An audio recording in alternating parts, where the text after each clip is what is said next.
দর্শক, আজকের ভিডিওতে আমি আপনাদেরকে মানুষের বুদ্ধি খাটিয়ে মাছ ধরার বেশ কয়েকটা দৃশ্য দেখাবো। শুরুতেই যেটা দেখতে পাচ্ছেন, এই যে এই লোকটা এখানে প্রচুর মাছ ঝুড়ি দিয়ে এসে মাছ তুলছে, অনেক মাছ পেয়েছে কিন্তু একসাথে। তারপরে এই লোকটা দেখুন, ড্রেন দিয়ে পানি যাচ্ছে, প্রবল বেগে স্রোত যাচ্ছে, আর এই লোকটা একটা ঝুড়ি দিয়ে রেখেছে। দেখুন এই ঝুড়ির মধ্যে কি পরিমাণ মাছ সে পাচ্ছে, দারুণ কিন্তু ব্যাপার।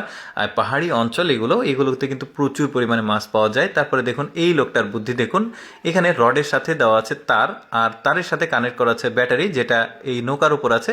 এখন ওই ব্যাটারি থেকে একটা কারেন্টের শক আসছে, আর ওই শকটা কিন্তু এই লোহার রডের মধ্যে পানিতে যাচ্ছে, আর মাছগুলো শককে উপরে ভেসে উঠছে, আর এই লোকটা কিন্তু ধরে নিচ্ছে। এই লোকটার বুদ্ধি দেখুন, এই লোকটা একটা পাউডার ব্যবহার করেছে, এই ভেতরে আছে কৌটার মধ্যে পাউডার একটা লিকুইড ফর্মে আছে। জাস্ট এই কালা আমরা বলি যেটাকে বড়শি, এটার সাথে ওই লিকুইডটা দিয়ে পানিতে দিলে দেখুন সাথে সাথে মাছ খাচ্ছে, কোনো প্রকার টোপ খাবার এই কালার বা বড়শিতে দেওয়া নাই, মাছটা কিন্তু লাগছে। কি বুদ্ধি, চিন্তা করুন কি জিনিস বানিয়েছে এটা। এরপরে দেখুন এই লোকটা দেখুন, এটা একটা পাহাড়ি অঞ্চল, ঝর্ণার আশেপাশে হবে হয়তো। তো যেটা হয়েছে, এখানে মাছগুলো শ্যাওলার মধ্যে রাত্রের বেলা লুকিয়ে থাকে। আপনারা অনেকেই জানেন যে যারা মাছ সম্পর্কে জানে, রাত্রে কিন্তু মাছ নড়াচড়া খুবই কম করে।